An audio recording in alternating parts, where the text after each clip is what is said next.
కార్తీక మాసం సందర్భంగా కర్నూలులో నగరంలో 22వ కురువ మదాసి కురువ మదారి కురువ సంఘం ఆధ్వర్యంలో కార్తీక వనభోజనం కార్యక్రమం నిర్వహించారు. ఈ కార్యక్రమంలో గుడిసె శివన్న, రంగస్వామి, శివలీల, మల్లికార్జున తదితర కురువ సంఘం నాయకులు పాల్గొన్నారు. ముందుగా కురువ సంఘం నాయకులు ఉసిరి వృక్షానికి ప్రత్యేక పూజలు నిర్వహించారు. కురువ కుల సంఘ ఆధ్వర్యంలో వివాహ పరిచయ వేదికలు, చదువులో రాణిస్తున్న విద్యార్థులకు ప్రోత్సాహకాలు ఇస్తున్నామని కురువ సంఘం నాయకులు గుడిసె శివన్న, రంగస్వామి తెలిపారు. ఈర్ష్యాద్వేషాలు మానేసి మన ఓటు బ్యాంక్ ఎంపీగా పోటీ చేసినా, ఎమ్మెల్యేగా పోటీ చేసినా, మినిస్టర్ అయినా, రాష్ట్ర మినిస్టర్ అయినా, కేంద్ర మంత్రి అయినా ఒక్కసారి మీరు ఆలోచిస్తే మీ ప్రమేయం లేకుండా ఎక్కడైనా జరిగిందని నేను ప్రశ్నిస్తున్నా ఉన్నాను.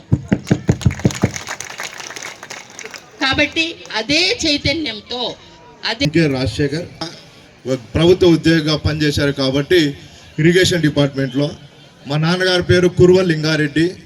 ఆయన పేరు అందరికీ సుపరిచితం ఉంటుంది. కోడుమూరు, నాగలాపురం, ఎమ్మిగనూరు తర్వాత ఆదోని వరకు మా నాన్నగారికి బాగా పరిచయాలు ఉన్నాయి. ఈయన కేసీ కాలువ తుంగభద్ర దిగువ ప్రాజెక్టు ఎక్కడైతే పోయిందో అక్కడ ఇప్పుడు మన